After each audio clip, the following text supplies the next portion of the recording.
Hello guys, कैसे हैं आप? उम्मीद करते हैं कि आप सब खैरियत से होंगे, खुश होंगे। भाई देने जा रहे हैं सर प्रशांत की वीडियो। अगर आपको पसंद आए तो लाइक और सब्सक्राइब चैनल को जरूर कर लीजिएगा। तो भाई देखते हैं वीडियो।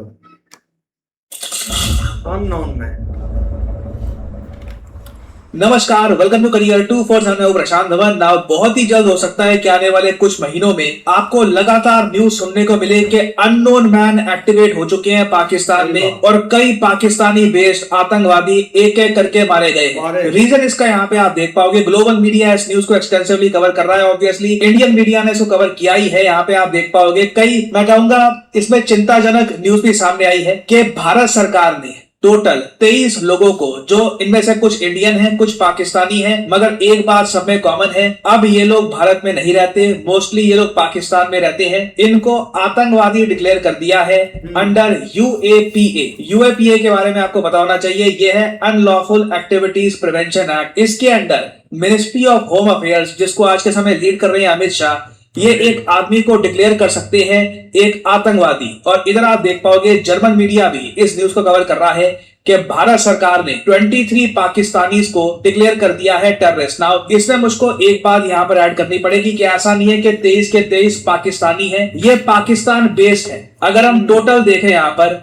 तो 6 इंडियन हैं, इनकी नेशनैलिटी इंडियन है, मतलब भारत में पैदा हुए थे, बाद में गलत रास्ते पर निकल गए। आज के समय ये पाकिस्तान, अफगानिस्तान ऐसे कंट्रीज में हैं और आतंकवादी एक्टिविटीज में पार्टिसिपेट कर रहे हैं। और बाकी 17 पाकिस्तानी हैं जिन्हें हम अब आतंकवादी मानेंगे अनलॉफुल एक्टिविटीज प्रिवेंशन एक्ट के अंडर। टोटल जो आतंकवादी डिक्लेयर किए हैं दुनिया भर में यूएपीए एक्ट के अंडर, ये नंबर अब पहुंच चुका है 80 तक। तो टोटल आप अगर देखें तो अननोन मैन के सामने टारगेट है ये 80 लोग। ये लोग भारत को नुकसान पहुंचाने का काम कर रहे हैं, आतंकवादियों की रिक्रूटमेंट करना, उनको ट्रेनिंग देना, भारत में इन्फिल्ट्रेशन करवाना, आतंकवादियों को लॉजिस्टिक सपोर्ट देना, उनको पैसा प्रोवाइड करना, उनको वेपन्स देना, उनको drone based weapon delivery system देना और हर टाइप के आतंकवादी अटैक्स भारत में प्लान करना, ये सब काम कर रहे हैं ये लोग। और यहाँ पे आप देख पाओगे द हिंदू की हेडलाइन कि एक बेंगलुरु बेस्ड टेकी, मतलब एक आईटी सेक्टर में काम करने वाला पढ़ा लिखा आदमी, ये भी कहीं से रेडिकलाइज हो गया ऑनलाइन तरीके से और तरीके से,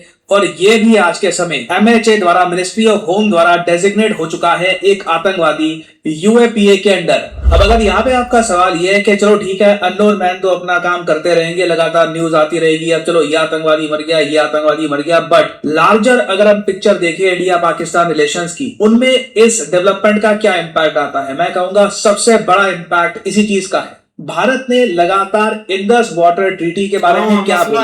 हमने ये कहा है कि पाकिस्तान एक ऐसा देश है जो आतंकवाद को बना देता है। यहाँ पर बहुत सारे आतंकवादी हैं जो लगातार भारत को अटैक करते रहते हैं। जब तक इन आतंकवादियों के अगेंस्ट कोई एक्शन नहीं लिया जाता, यहाँ पे आप देख पाओगे इंडिया और जापान, रिसेंटली जापान की जो प्राइम मिनिस्टर है भारत में आई थी, मैंने इस पर वीडियो भी अपलोड करी थी कि पीएम मोदी ने उनको एक छोटी बहन कहा है। इंडिया जापान दोनों ने मिलकर ये कहा है कि ग्लोबल एक्शन की आवश्यकता है सभी यूएन डेजिग्नेटेड आतंकवादी ग्रुप्स के अगेंस्ट, जिनमें स्पेसिफिकली नाम आता है लश्कर तैयबा, जैश ए मोहम्मद, अल कायदा और ऑफ कोर्स आईएसआईएस का। ये सभी आतंकवादी संगठन पाकिस्तान में ऑपरेट कर रहे हैं और भारत की पोजीशन क्लियर है कि इंडस वाटर ट्रीटी अबेयंस में रहेगी, कुछ इस पर बातचीत भी नहीं हो सकती जब तक ये आतंकवादी संगठनों के अगेंस्ट एक्शन नहीं लिया जाता। और सिंस अब भारत ये कह रहा है कि अब 23 और आतंकवादी हैं जो पाकिस्तान में आज के समय और भारत के अगेंस्ट अटैक्स के प्लान बना रहे हैं, इससे क्लियरली एक बात साफ हो जाती है कि इंडिया पाकिस्तान के रिलेशंस कहीं से भी नॉर्मलसी की तरफ नहीं बढ़ रहे।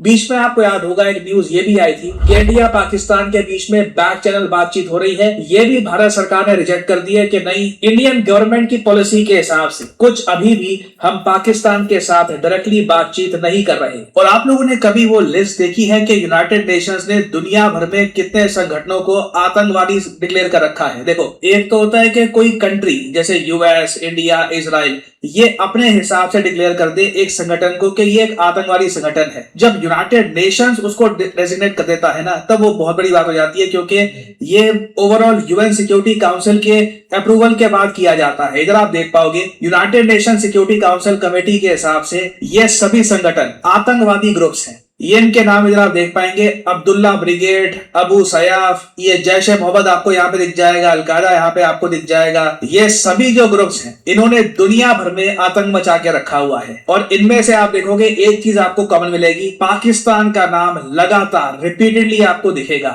इनमें से कई संगठन है, फॉर एग्जाम्पल लश्कर ए तैयबा आप देख लीजिए, ये पाकिस्तान में बहुत हद तक एक्टिव है। इवन कई संगठन है जो आज के समय ईरान में आतंकवाद फैला रहे हैं, ये भी यहाँ पर आपको एक्टिव मिल जाएंगे। ये सभी जो ग्रुप्स हैं ये दुनिया भर के लिए एक बहुत बड़ा सरदर्द है। और अब भारत के लिए प्रॉब्लम यहाँ पर थोड़ी ये है कि यूएस की तरफ से जो एक टाइम पर प्रेशर आता रहा पाकिस्तान पर कि आतंकवादी संगठनों पर ये एक्शन ले, वो प्रेशर अब नहीं दिख रहा। और अगर आपके माइंड में है कि इतने सारे आतंकवादी संगठन है दुनिया भर में और यूनाइटेड नेशंस बस लिस्ट में इनको ऐड करता रहता है, इनमें से कोई भी ग्रुप ऐसा नहीं है कि मिट चुका हो, कि अब ये ग्रुप एक्टिव नहीं है, उल्टा लगातार ये बढ़ते ही जा रहे हैं। इसका रीजन क्या है? रीजन बहुत ही सिंपल है, जस्टिफिकेशन।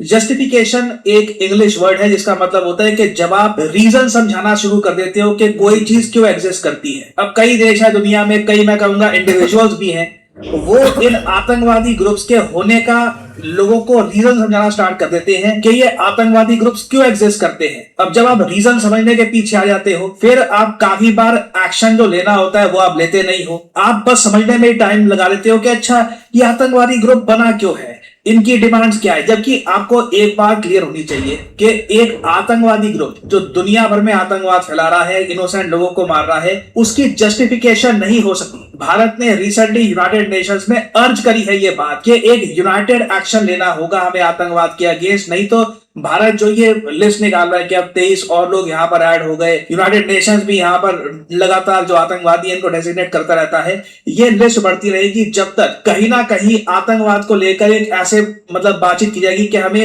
अंडरस्टैंडिंग करनी होगी, जस्टिफिकेशन यहाँ पर क्या हो सकती है। नहीं, कोई डबल स्टैंडर्ड नहीं। एक आतंकवादी है और सीधा उस आतंकवादी संगठन को डिस्ट्रॉय करना और उस आतंकवादी को जस्टिस तक लेकर आना, ये बहुत इंपॉर्टेंट है पूरी दुनिया के लिए। अब अगला सवाल यहाँ पे आपका आएगा, मगर हम लोग ये ऐसा कैसे कर सकते हैं? इसके लिए भारत ने दुनिया को एक बहुत ही इंपॉर्टेंट सुझाव दिया था साल 1996 में। ये है CCIT, कॉम्प्रिहेंसिव कन्वेंशन और इंटरनेशनल टेररिज्म। ये इससे क्या होता है कि ये क्रिमिनलाइज कर देती है हर फॉर्म ऑफ इंटरनेशनल टेररिज्म को। अगर ये ट्रीटी पास हो जाती है, इस ट्रीटी के अंदर फाइनेंसर्स, इनके सपोर्टर्स, इनके सेफ हेवंस, हर जगह इंटरनेशनल कम्युनिटी मिलकर एक्शन लेगी। ये यहाँ पे आप देख पाओगे, विकिपीडिया पे इसका पेज भी एग्जिस्ट करता है।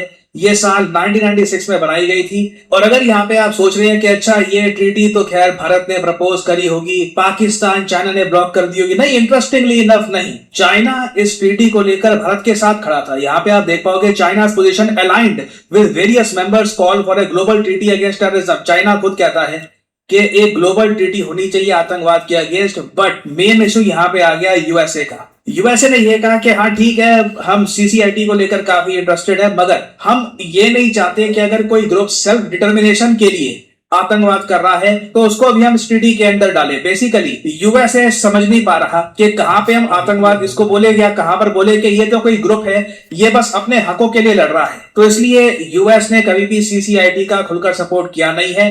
और यूरोपियन यूनियन भी कहता है कि देखो हमें इंटरनेशनल ह्यूमैनिटेरियन लॉज का भी ध्यान रखना होगा।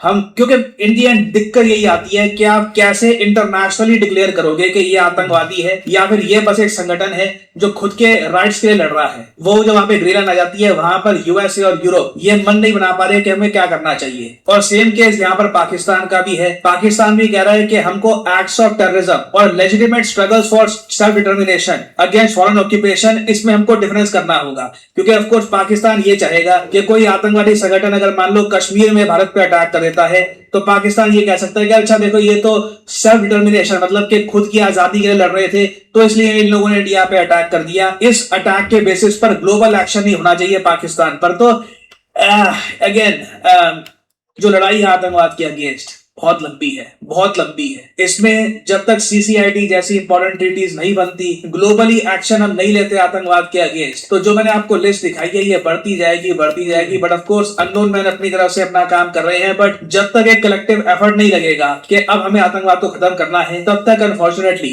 इनोसेंट लोग अपनी जान गंवाते रहेंगे। इस टॉपिक से related in the future obviously और अपडेट्स आएंगी तो मैं आप लोगों के लिए जो अपडेटेड वीडियोस हैं ये लाता रहूंगा। करियर 2 ऐसे ही यार बहुत कमाल की वीडियो थी, लेकिन है देखा जाए ना भाई, अननोन मैन जो है ना, ये जो लास्ट ईयर गुजरा है ना, इसके 2-3 साल में मतलब कि इतना एक मेंशन हो गया है कि आप सोच भी नहीं सकते। और उसने वर्किंग भी किया है और अननोन मैन ने। लेकिन भाई देखा जाए ना, इंडिया बहुत स्मार्ट तरीके से चीज़ों को लेकर चलता है। चाहे जो भी हो जाए, पहले ये चीज़ थी कि अफगानिस्तान में टॉप की ये ग्रुप्स एक एक्टिविटी में रहते थे, लेकिन अब भाई अफगानिस्तान से कोई बंदा ऐसी चीज सोच भी नहीं सकता ना। वो मतलब कि इस चीज को पनाह देते हैं कि आप मतलब कि वो एक जो पाकिस्तान के टेररिस्ट पाले हुए हैं उनको आप पनाह दे, या इधर एक ट्रेनिंग जो कैंप्स है ना वो आप स्टार्ट करें। वो चीज भाई टोटली खत्म हो चुकी है। बात है भाई, पहली वाली बात जो है ना वो भूल रहे हैं, क्योंकि उनके साथ हुआ ही बहुत ज्यादा जुल्म था। तो बाकी वो अब भाई अपना आप सवार रहे हैं। आप देख लें कि इस टाइम अफगानिस्तान पाकिस्तान से कितना आगे निकल गया, सिर्फ इन चीजों की वजह से। उन्होंने भाई ये सारी चीजें, ये टेररिज्म, ये जो सारे संगठन हैं, ग्रुप्स हैं, इनको सबको खत्म कर दिया, अपनी भाई कंट्री से निकाल दिया। अगर इन चीजों को आप अपनी कंट्री से निकालेंगे तो कोई कंट्री आपके साथ ट्रेड करेगी, आपके साथ हाथ मिलाएगी कि भाई ये बंदे ठीक हैं। अगर आप इन चीजों को प्रमोट करेंगे, कोई भी नहीं आपके नजदीक भी नहीं आएगा। यार वही बात है ना, हमने कितना बोला था अफगानिस्तान को कि ये जो मतलब के टीएलपी वाले हैं, जितने दहशतगर्द हैं भाई इनको निकालो। उन्होंने कोई बात नहीं मानी। और इंडिया भाई इस चीज को काफी लेकर है सीरियस है। और अननोन मैन भाई एक्टिव है इधर है, इसमें कोई शक नहीं है। और टॉप के जो 20 है मतलब के पिछला जो साल गुजरा है ना, 20 उन्होंने भाई निपटाया है। कोई मस्जिद के आगे उन्होंने निपटा दिया, कोई बाजार में, कोई पार्क में, रोड पर, मतलब के ऐसे केस आपको हजारों मिलेंगे। अगर फिर से भाई वो एक्टिव होता है जैसे वो अब मुझे तो ये नहीं समझ लगती कि भाई इंडिया में किस चीज पर बंदा आप बिलीव करे। मतलब कि यूनिवर्सिटीज हैं उधर, जो इंजीनियर हैं यार बड़े लिखे, वो दिल्ली ब्लास्ट भाई उसने किया था, डॉक्टर थे टॉप के। और उन्होंने एक कितना मतलब कि इस चीज को मेंशन करके रखा हुआ था।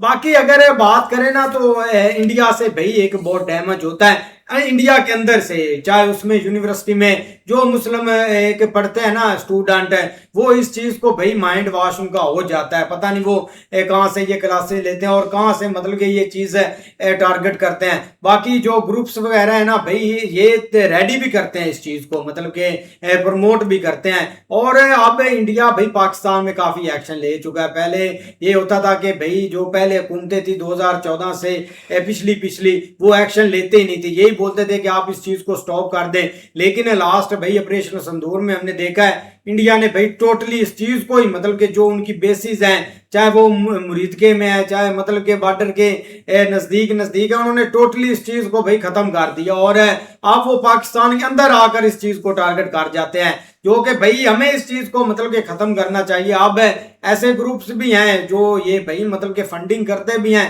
चाहे जितना भी खत्म कर लें। लेकिन सर प्रशांत की बात सही है, जब तक इंटरनेशनल कम्युनिटी एक्शन नहीं ना लेते तब ये भाई ग्रुप्स बनते रहेंगे, नो डाउट।